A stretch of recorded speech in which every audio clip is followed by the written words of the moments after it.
What's going on, people? Welcome to United View. Good afternoon. Hope you guys are all good, man. The press conference has happened. Erik ten Hag has had his say in front of the assembled media at Carrington before the game against Coventry on Sunday at Wembley. FA Cup semi-final, man. Loads to get into. He had some big bits in there. Some big bits we have to talk about. The journalists, trying to go for the big topics. They want to test him out. They want answers to the big questions. And he didn't hold back in some of the questions that they asked him as well. And Erik certainly didn't hold back on some of the answers that he gave. So yes, get inside, get comfy, smash a like on the video, subscribe to the channel if you are new. Big up Kevin, that comedian in the chat. Big up Kevin, says truly genius. KG says, I'm here, fam. Original free seat watcher. Big up Simon as well, KG says. And big up to everyone else in the chat. It also says yo well. Afterwards. He honestly, this is the thing with KG. He loves a press conference. He really does. He always watches the press conferences. He loves the reaction to it. I think his routine, he's told me before, is he watches like this, what we say or what I say when I do them, and then he goes and watches the quote afterwards. So I'll read it and I'll say, Erik ten Hag said this, blah, blah, blah, blah, blah. And then he'll go and watch the quote, then he'll come back to it. Like he's got a whole routine, which is how he consumes the press conferences. He's learned that in his football book of how to consume press conferences as well. Yes. He's done that as well. So yes. Loads to get into. So what have we got right at the top? What was the pressing question zone? What was the first one? Well, what do you think? I think Sam Peach, team news, Erik, team news. And we do have some team news about people coming back. He said, quote, Anthony and Scott McTominay, I expect them to be back. We have some problems. Harry struggled with a small injury against Bournemouth. He didn't train this week so far, but he's back on the pitch and I think he'll be available for Sunday. We were chatting about this on the phone. We going like, with the centre-back situation as it is right now, in an ideal world, if a player had not trained all week, there'd be no way he'd be playing. But because we literally have zero senior first-team centre-backs available, that Harry Maguire being like, well, he'll be back today. So that basically means he's playing on Sunday. He's playing. It's he and Willy Kambwala again. And that's all we've got. That is it. That is all bare bones, mate. And that is, I know we're playing Coventry, Championship, blah, blah, blah, but that is alarming, isn't it? That is really alarming. It is, but Owen, no mitigating circumstances, mate. Yeah. That's what I will say. I mean, spoiler alert, I mean, the preview's been recorded outside Wembley. But I will give a bit of a spoiler. I said through the thing, I was like, I don't care of any mitigating circumstances. I don't care. Yeah. It was more about the actual game, like what happens in it. But this is also included. You have to play Willy Kambwala and Harry Maguire. I will not be sitting there saying, well, we didn't have our first choice centre backs, so tough day at the office at Wembley again. No mitigating circumstances, mate. But it is alarming, of course it is. But it's been like that all season. That's all we've got. I mean, we're not shocked now. It's the 6 games left, mate. May as well see it out so it's just a whole season of it. You know what I mean? Not you get all your players back. Because there was a point where we thought, we've got everyone back. Martin is back now. Oh, yeah. He said this in the time, didn't we? He said it's not necessarily the thing about getting them back fit. It's about keeping them fit. Because, and this has been, like you say, the thing all season. It's 1 step forward, 2 steps back. Oh, so-and-so's Mason Mount's come back. All your centre-backs are injured. Like, it's literally, that's the next thing. And I know that Martinez and Varane, the hope is, are going to be back before the end of the season, which, by the way, is like 6 or 7 games away. I think it's like a month's time, isn't it? Isn't the last game May 19th of the Premier League? May 19th, yeah. A month, a month 4 weeks. Away. 4 weeks left. And if you get to the FA Cup final, I guess that's an extra week after. So, 5 weeks. That's the only, do you know what? I'll tell you what, that's the only thing that probably could actually help us is the fact that you get another players back for that final game. For the final game against City or Chelsea, should we get past Coventry, we will have Varane back, Martinez back. No, I forget. Sure. Well, he did say sure. He said he might be able to play 1 game, didn't he? Yeah, 1 or 2 games. Then maybe sure. Well, listen, man. Maybe the 3rd game is that. Maybe the 3rd game is longest game end of the season. Yeah. As long KG as says he given- lives for this show as well. He does. He does. Which Yeah, is he good. absolutely does. Which is good. Well, and also when it comes to Anthony McTominay, of course, Anthony, his absence was a bit of a point of contention last week, of course, against Bournemouth. And then it turns out he did have a bit of an injury. Didn't train all week. Yeah. Well, yeah. Oh, no, sorry, he did. He No, did. Anthony He did did. train all week. He trained all but week. he was injured. Yeah, he trained all week. And then it was after the training session that he felt a bit of discomfort. And they went, oh, just don't travel then. And yeah, that was a big thing. But given that he is available, do you expect him to be like start or anything like that Sunday? No, I'll be back. McTominay? What about McTominay? No, because Casemiro's so. there. No, I just had to think who's available there. No, and he was full of praise. Well, we'll get to it later about what he said about Casemiro. But no, it will be Casemiro, Kobe, and Bruno. It's interesting what he said about Kobe as well. Actually, when he was, so a lot to get through. But on that, the injuries, it's just our season, isn't it? It's just what it's been. I'm just not surprised anymore of any of them. Switched off from the injuries a long time ago. No, absolutely. Next question rather was about Alejandro Garnacho, his social media activity fleck. He was asked about Garnacho liking those tweets after the Bournemouth draw, and was asked about just, I guess, a bit of an update on the situation. And Ten Hag said, Alejandro is a young player. He has to learn a lot. He has apologized for it, and we move on. That's it. Simple. When he said that, how those things can work, isn't it? Yeah, move on quickly, and they don't have to get long and drawn out. No, do you think everyone involved? Do you think everyone involved has kind of learned their lesson as to how to handle this? Owen, no, Sancho stands are going to come for you. No, but I meant from a wider point of view. It's not like Jaden Sancho. I just meant more. Because Man United have had a couple of instances of this season, they know exactly how to handle it now. Immediately, they say sorry. They go, Eric, so don't say anything immediately. Wait until you can talk to the player internally or whatever. Let's put out some reports saying it's been done. Apologize straight away. Done. Then the question will be asked. Next press conference. Done. No problem. That's the way to handle it. They had so many goes at it, haven't they? That now it's just. That's how we deal with it. It's just normal settings, and that's how it should be if you do something wrong. The fact that things keep happening, you have to be like, what's going on? And it just when he was talking about that, it just reminded me. It is so mad that Garnacho has done that, and it's Mark of all people. Like it's so mad what's happened. But that was the question I was going to ask you though. That's crazy. Is it something that not that it's inevitable, but it's something that is obviously going to be more prevalent 100% in this modern day player. 100%. Like back in the day, Roy Keane, there was no vehicle. Can't happen. For him to do that. I don't even know what the equivalent would be. The equivalent would be like them doing an interview with someone from the media or from the press, and that'd be far more public. But now, because this thing called social media exists, and also these younger players, particularly of the age of like a Garnacho, where it's all they've ever known, because for you and I, we remember a day prior to social media. So there is this sort of before and after element for us. But for like an Alejandro Garnacho, who is 19, social media been around the vast majority of his life? I suppose it has. Like they don't know. It just shows. It shows. And you look at someone like Mark. Mark is obviously probably, the biggest or one of the biggest people in this space. Absolutely, not probably he is. And like the players know who he is. The players are aware of everything. The players are aware of who we are. The players are aware, and especially the young ones.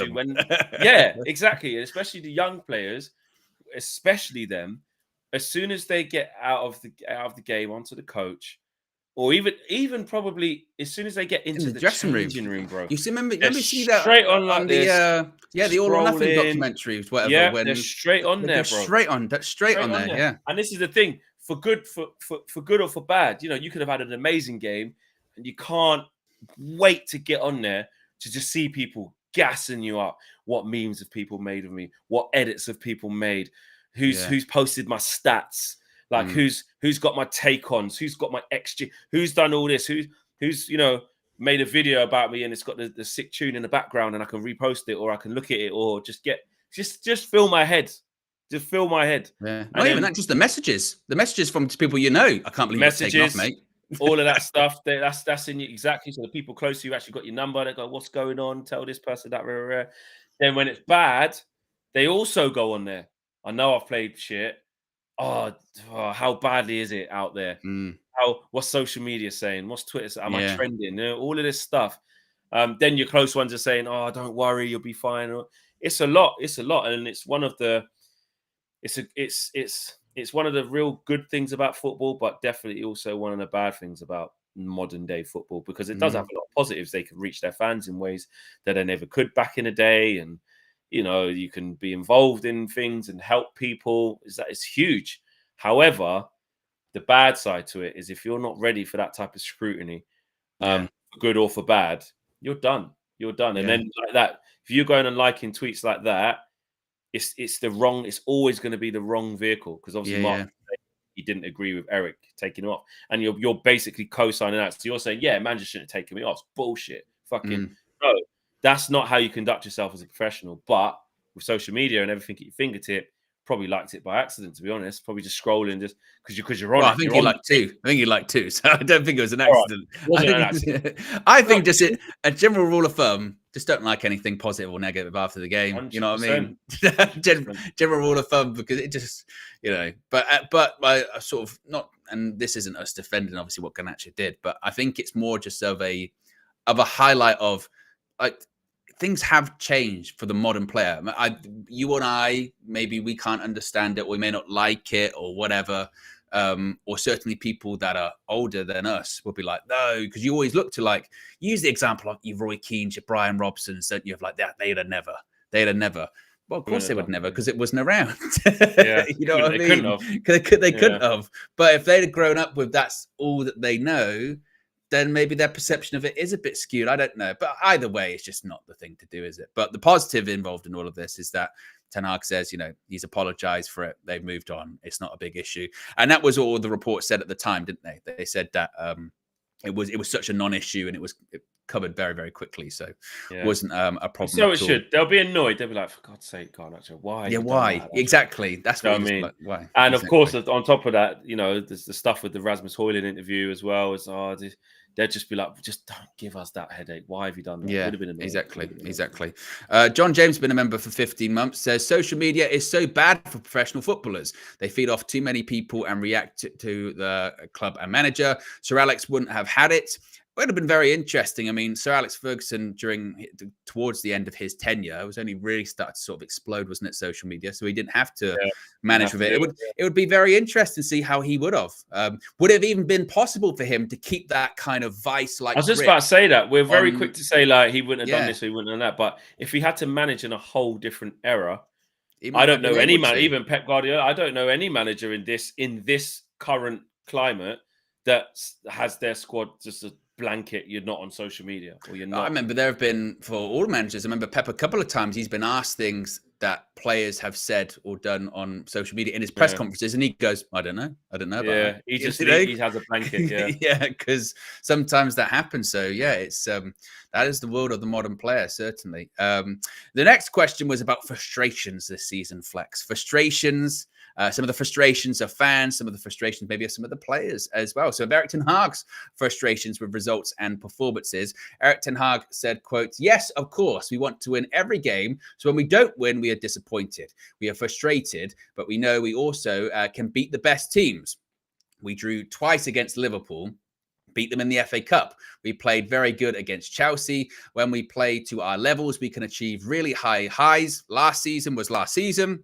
We want to achieve every season. We want to win trophies. We have a big opportunity. We are in the semi-final, but it's a huge challenge. Thoughts? It's kind of blanket, isn't it? Yeah.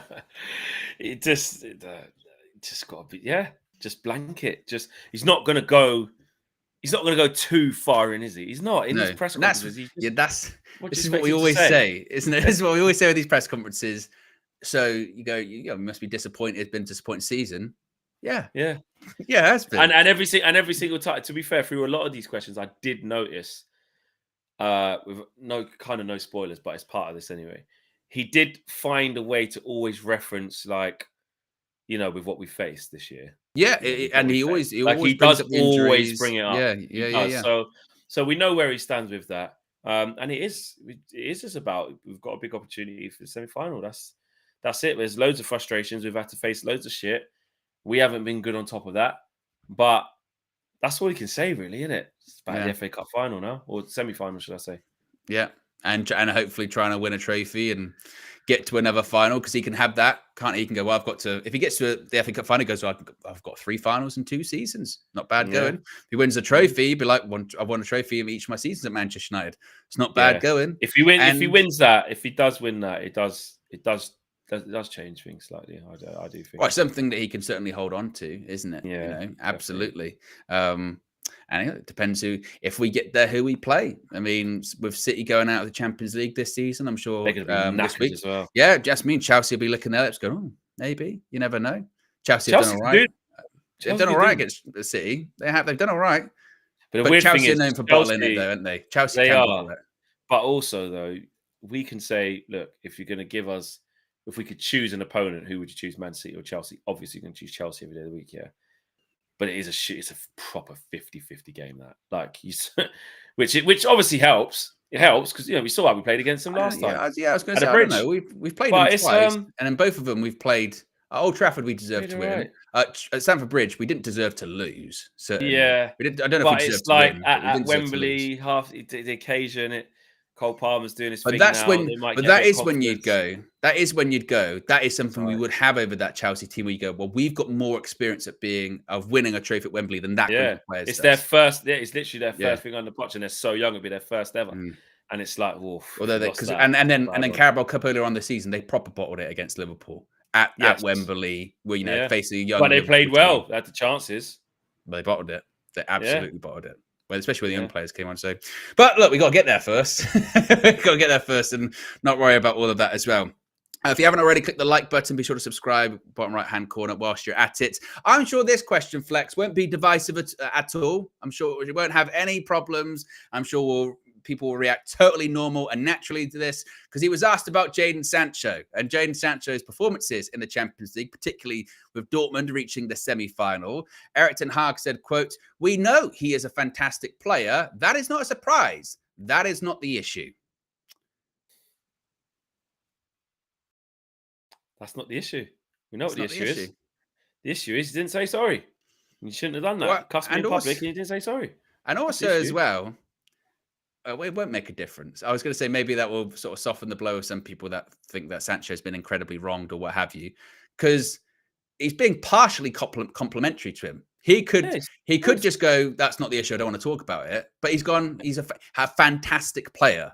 That is not a surprise, He's going to big him up, especially now he's not here. He's not here. But in the past, he's been very one line. The situation is the same. That's usually he just goes situation. But that was when Sancho was still here. That's what I mean. Because he's actually gone off on loan. Even afterwards, when he's left, situation's the same. Situation was the same. Yeah. I mean, So he is being complimentary. It doesn't mean he's coming back. It doesn't mean that it's fine. He ain't coming back, in my opinion.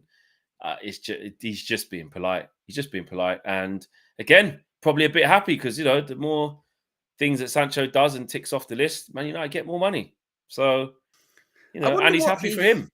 I wonder what he thinks as well, because he must, as a manager, and as people describe him to be somewhat of a perfectionist, but he must sort of sit there and think, how was I not able to get out of Jaden Sancho what Dortmund are? Like, why is that? Because if you're any good manager of anything worth your salt, when you do see someone that under you hasn't done very well for whatever circumstances, or you've had a falling out, and then you do see someone that's able to get something out of them, you must think, all right, okay, what's the difference here? Is it just the environment?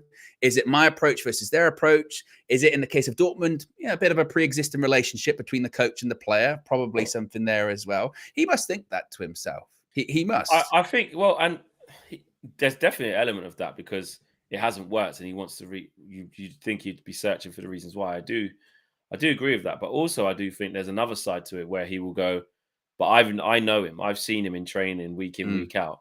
And he might just think, no, like, I know why he didn't work, because he came, I'm not saying he did do this. I'm just painting examples. Mm. You know, oh, his attitude wasn't there, or in training I didn't see it from him, or in games he didn't do this, or I've seen the way he, you know, when we got the team meetings, I've picked up that he doesn't really listen, or whatever it is that he concludes. I don't know. I'm not there.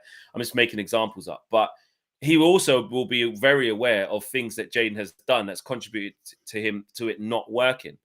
Apart from the obvious of you do that thing and then don't say sorry. Apart from that, as a player, you know, I had to help. You know, I had to help him last year as well. I just think it's just best for him to be back in his environment. That's what Sancho knows, isn't it, from most of his professional career? Maybe like you said, that's the conclusion that he comes to, going, well, they can tolerate stuff that I can't tolerate, or they can tolerate things that Manchester United can't tolerate, or something like that, I suppose, as well. But then, you know, the people on the counter side of the argument be like, well, if you tolerate it, you know, you can maybe get to a Champions League semi-final. Not that that's solely down to Jaden Sancho, but certainly he's an important player for them. Yeah, but I was quite surprised, like I said, when he said the whole he's a fantastic player. Not because he isn't, but it's more because in the past his answer's more been just, oh, you know, it's the situation hasn't changed. We kind of move on, that kind of thing. But yeah, very interesting stuff. But I'll be interested to see now what the articles are written about that. You know, Ten Hag praises Sancho. Ten Hag, you know, Ten Hag Sancho return hint, something, something like that. Well, Luckhurst has put Ten Hag not changing on Sancho, but defending Casemiro. Just leaves it a bit open to say, like, you know, Casemiro's been shit, but he's defending him. Just leaves it a bit open, even though that is the truth. Since you brought that up, actually, as well, because we don't have the on-screen for that, so you might as well say the Casemiro thing here. So he was asked about Casemiro's struggles this season, and Ten Hag said, quote, "This season he struggled with a bad injury he never had in his career, but he always wins in his career. Everywhere he was, there will be success. I trust he will give his success, and I know he will need games. He will be better, and I'm very confident about him. He is a fighter, why he also won big trophies, and he's a very important player." And also, I don't know if you saw Flex as well. He did an interview, Casemiro, I think with a Spanish outlet. Stuff he was saying before he left Real Madrid. Yeah, talking about leaving Real Madrid. And he said that Don Carlo was moved to tears. About his leaving, saying he came into the office and it was very dramatic the way he painted. Said it didn't want you to leave. Don't leave. His back was turned to him initially, and he turned around and he had the red eyes. Are you crying? Talked to him. I had to talk to other people to leave Real Madrid. Perez wouldn't talk to me because I was leaving. But he'd already given his commitment to come to Manchester United. What do you think? There's a double standard there with? I don't really see the comparison. Double standard of what? What? Sancho and Fini? Yes, I mean, I don't see the comparison Luckhurst is making. That's what I'm saying. Oh, mate, we know what comparison he's making. It's called Manchester United hates comparison. That's it. Jaden Sancho and Eric Ten Hag had a falling out, but Ten Hag's defended Casemiro's bad form this season, and that's a double standard. It's just a Luckhurst special, isn't it? He's just being ridiculous. Because I don't think there's any question of Casemiro's, you know, professionalism or anything like that. Exactly. Never, nobody's questioned that. But he's just being smart. He's just twisting the words a little bit where he's not lying, but as you read it, if you haven't read the press conference, you think, what? I mean, what's going on here? Because he says on not changing on Sancho, but defending Casemiro. Like like you said, it makes it look as a bit hypocrite. Okay, what's the comparison? But yeah, and then when you watch the presser, which I did, he says more about. He says, you know, wherever he's gone, success has been there. Like, that's what he says. He's just won so many. Always wins. Trophies. That's what he says. Always wins everywhere. And he says he will. He says he will bring more success as well. I think he says. So look, again, Eric Ten Hag's never going to publicly, especially someone as big as Casemiro is in the game, never gonna, you know, out him or say, yeah, we need to move on from him. And also his team selections as well tell us that he still trusts him. He still has him. He's just Ten Hag is on the whole. Listen, right now in this team, I don't have many leaders. I don't have a lot. Like the people who have just been there and done it. If there's any, like, they just have to play. They just do. That's what he's been on. He ain't dropping him. And this is also where he can't win. This is why I say with press conferences, got to be careful, because So you sort of go, well, what do you want then? Do you want him to come out and say that Casemiro has been rubbish this season? Because the moment he does that, then He said he struggled. He said he has struggled this year. And then the criticism comes in, very disrespectful. Can't believe he talks about the players like this. So he can't win. He can't win. Casemiro is going to leave at the end of the season. I think most people kind of feel that's going to be the case, in particular because Sir Jim Ratcliffe, like even before he even bought in to Manchester United, had earmarked that one as a bad deal. But if Saudi don't come, how does he leave? But I think Saudi will come. That's the difference. I think so. He'd be on that list. He fits the profile perfectly. He fits everything about that league. But unless he decides he doesn't want to go. That's what I mean. He might say no. That's the same for any transfer, isn't it? If someone's got time left on their contract nowadays, then there's nothing a club can do to force anyone to leave. We know that better than anyone with not only our players, your Phil Joneses, but also our pursuit of Frankie de Jong. Our pursuit of Frankie de Jong hinged on that very thing. He didn't want to leave, so he didn't leave. The club, unless they're willing to pay off the entirety of someone's contract, which in today's day and age of FFP, PSR, ain't going to happen. The player, if they've got time left and it's signed, notarized, no problem. They'll stick around. Yeah. That's it.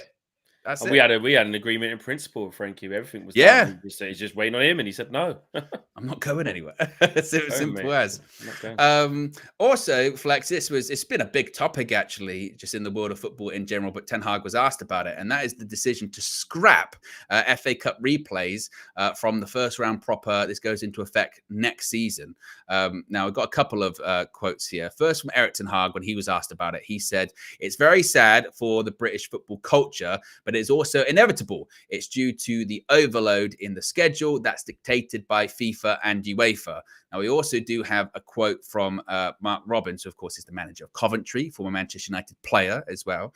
And you kind of see a bit of a difference between the Championship club and the Premier League club. And he said, "It's a kick in the teeth. There's nothing we can do about it apart from voice our concerns."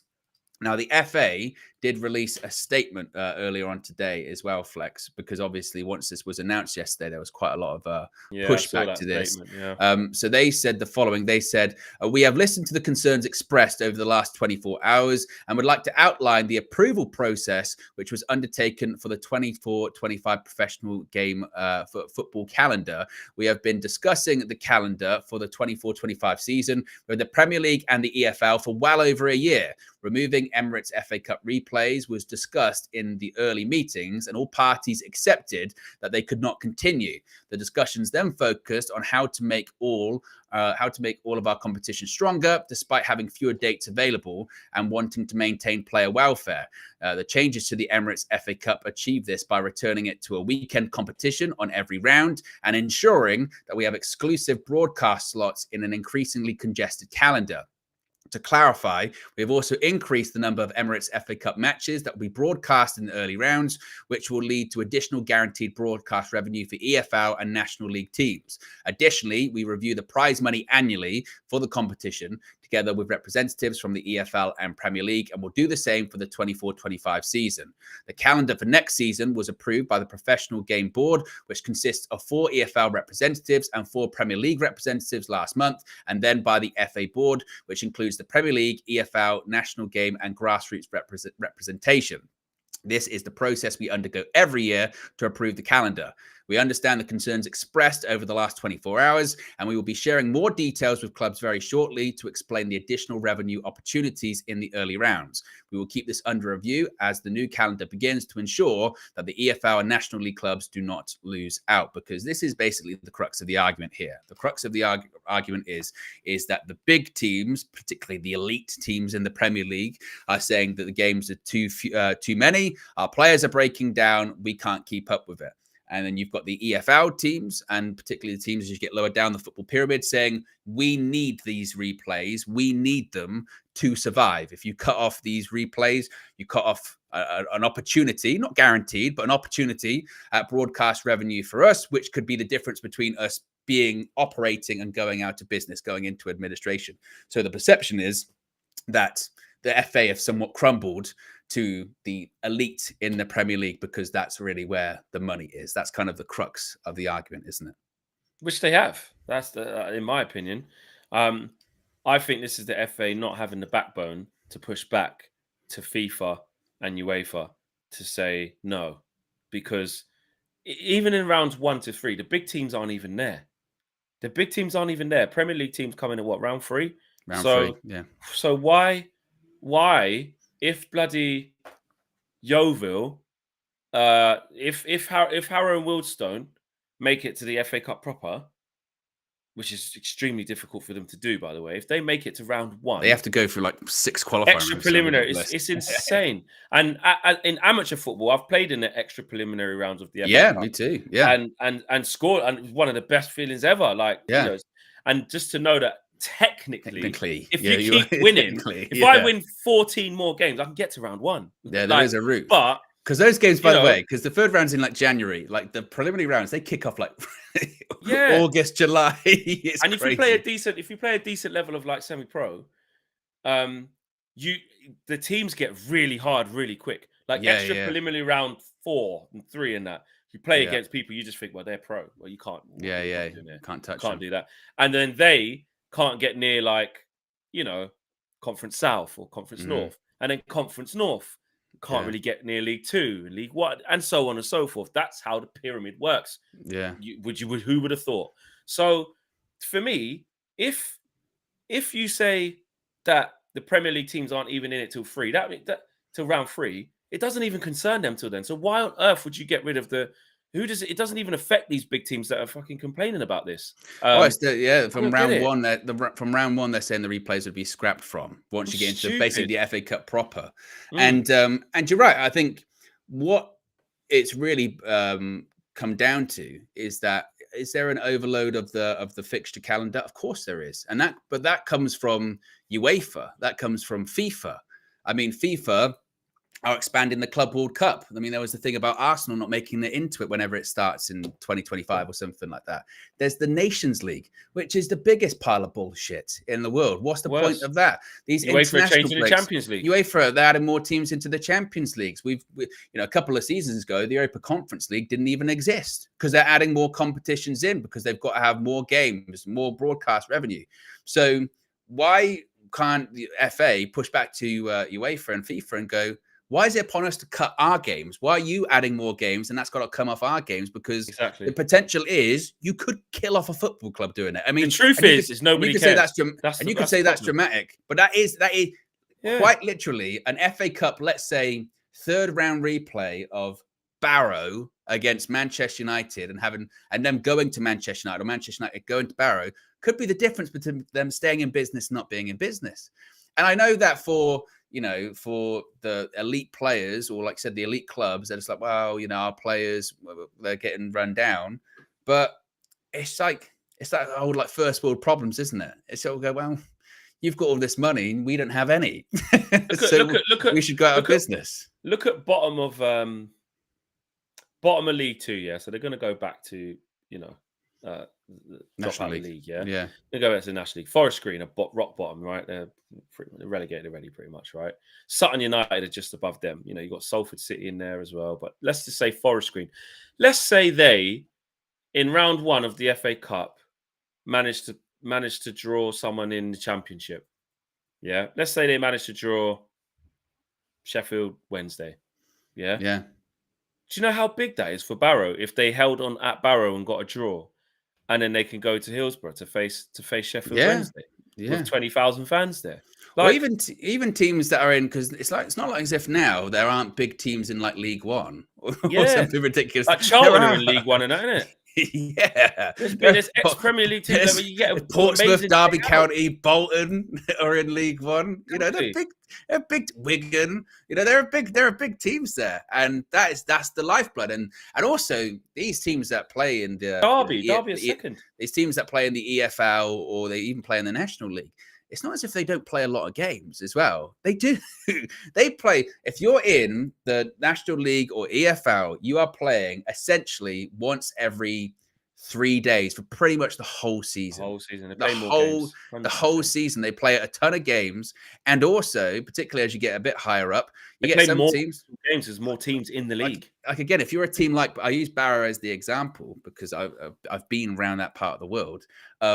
it's not easy for them to go down south every single time. Like, it costs a lot to go down south to play these teams. So what they rely on, like I said, a cup run or something like that, get a big team. That's why they're all got their fingers crossed when those draws come out. That's why they want to play those big teams, because the hope is we'll get money for it. Oh, and on top of that, if we can stretch it out even further, that's why you see, like sometimes you see, like Maidstone was a great example this season. I forget who they went out to in the end, but when they get drawn to like a championship club or a League One club, obviously they're excited because it's still levels above them, but they want it to be a Premier League club for a reason, because it's like we can really make that into something. We can get a lot of revenue out of that, and it does. And just the dream about just playing against them. Yeah, it does just feel very tone deaf, doesn't it? And I, to an extent, I can understand what the FA are saying. Well, they're like, well, something needs to be done. Like I get that, but that's not again. But it's above you. Push back to FIFA. Push back to UEFA, because it's they're the ones. They're the ones. They haven't got a backbone strong enough to do it. And this just is where you look at the state of football, and it's all about money. That's it. Yeah. It's not about the smaller clubs. It's not about the fans of the smaller clubs or the players of the smaller clubs. It's about the people who generate the most money. Now, listen, the people who generate the most money in the sport, they should be rewarded for that. They should, if you get most bums on seats and can fill stadiums and, sell big TV deals, that should be reflected in the revenue that you get. I'm not saying that we shouldn't be getting that money, but don't shit on the small teams. What should be happening with that is that should be getting filtered down. There's already arguments about the parachute payments of what these clubs are going to get as well in the EFL. So, and another thing I think as well is all of these squads, and ours included, we've got £1 billion worth of squad. Yes, we're decimated with injuries. I get it. But at the end of the day, on a normal day, you should be able to do it. You should just rotate the squad. Like there's enough of you there. I understand, because it's like, it's not as if because the players at the bigger clubs, and because they get paid well, because this is kind of thing, isn't it, as well? When the players that say like a Manchester United complain about fixture load or what have you, people go, well, you're multimillionaires, who gives a shit? And that's always a rubbish argument, because they're people at the end of the day.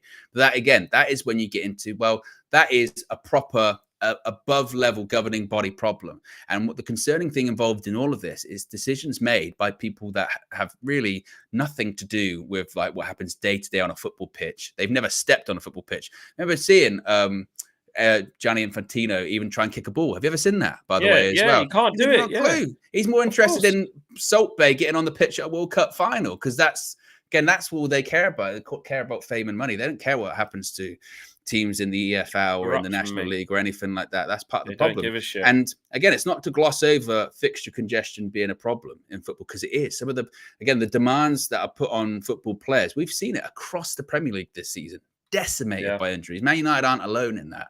But I don't know if it's like, because football's, effed, the FA Cup or the lower league teams, they have to suffer. Because if that's the direction that we do go in, of like, okay, to fix a bigger problem in football, we have to take away from little teams, they're going to disappear. Like, they are going to die. Like, that is what is going to happen. And then it'll be great, because in 10 years' time, we can have the annual Summer Club World Cup when it's got all these big teams and makes all of this money, broadcast revenue, but your local team around the corner will be gone. And also those sort of facilities that you've grown up playing in will be gone, because it's not about that anymore. It's about the bigger teams. It's about the television revenue. It's not really about the sport anymore. It's about the entertainment of it. It's about the broadcasting of it, which it just feels horrible, doesn't it? Money, mate. Yeah. Money. That's all they're interested in. Can't be doing that. Can't be scrapping that. But they will. They will do it. Yep. Well, they said they are doing it still. Basically, we've listened to all the feedback and we don't give a shit. We're still doing it anyway. That's what that statement says. Basically, that's what they're going to do. I mean, and they're hoping. And look, if they're saying like, oh well, they're going to be exclusive broadcasting things now. And there's going to be no FA Cup weeks when it's in the middle of the week, and it's going to be at the weekend, and there's going to be no Premier League games going up against it. So everyone will be watching, unless they are willing to pump more money, or unless they're basically. The only way that they'd be able to fix it with these sort of lower league clubs or teams outside of the football league would be that money that we could be making, you've got to somehow find a way to make it up to us then. Like, that's the only way that it will work. And so far, the sort of commitment to that's been very wish-washy, hasn't it? Been like, well, we'll see. No chance, mate. Well, we'll see. We'll see what happens. We'll see what happens. So, yes, there you go. What are people saying here in the chat at the moment? Courtstar says, look at the run Maidstone went on as well. Joe says, no need for FA Cup matches. Just name a match in FA Cup match during the season, eliminates extra matches and serves the purpose. I don't know how that would work. I don't know how that would work. What else we said? EFL should consider splitting the 110 million game at the end of the year. Most expensive game throughout world football. They're not talking about that. Ibrahim says they don't read chats here, even though that's just kind of what's happening. Okay. It's fine. Oh, well, it's fine. It's fine. Interesting. It's fine. Yeah, but I saw someone said basically, I forget where it was. Someone essentially said, I don't know if I can find it, but it was essentially, who cares? We don't know the small teams. And if you do that, then football will die. Like, that just, football is built upon, it's called a pyramid for a reason. That's what it is. It's like, listen, and some people who don't, look at all football, some people generally feel like that. They care about their team and their team only, couldn't give a crap about anyone else. And that's not like, you can do that in terms of a results thing. Like, I don't care who else wins or loses. I only care about Man United. But in terms of the existence of other teams, like, it has to start from somewhere. It has to start. It's so important. Football clubs up and down the country and in all countries, they're like hubs of communities. They're like what keep kids off the street. They're like what give people something to do in their spare time, whether it's grassroots / amateur all the way up to professional. So it's so important that they're preserved and that these and they all come like, this is the thing, all of your players that you love watching every single week, they came from somewhere. Like, they didn't start off at Manchester United. Everyone, like you say, starts off at their local team, or they come through some other team and then they get picked up. Again, that's how football works. And if you go towards, again, neglecting them and they disappear, that's how you get into the territory of, you get into like a franchise model like you get in the US. And look, that works for them, but they still have their sort of college system. Like, they've got to come from somewhere. Like, they have to come from somewhere. That's how it's worked. That's how it's always worked. And that's what it is. Indeed. There you go. Yes. Are we done with the press? I believe so. I believe so. No more quotes. Yeah, we're done. Well, embargoed part. Was there an embargo in the FA Cup? Embargoed part will be coming out. Yeah, that'll be coming out tomorrow. Tomorrow. Tomorrow evening. And then you never know, might get some shockwaves in that. Probably. But we do have the Trinity later on this evening, 6 p.m. Make sure you guys tune in for that. It will be a bundle of laughs. Of course, it will be. I'm sure it will be. One, the KG Da comedian, repowered by Dango, the Trinity. So yeah, we'll see you on that. Smash a like on this video. Subscribe to the channel if you're new. Thank you for watching, and roll on the game. Roll on the game. Take care, guys. Peace.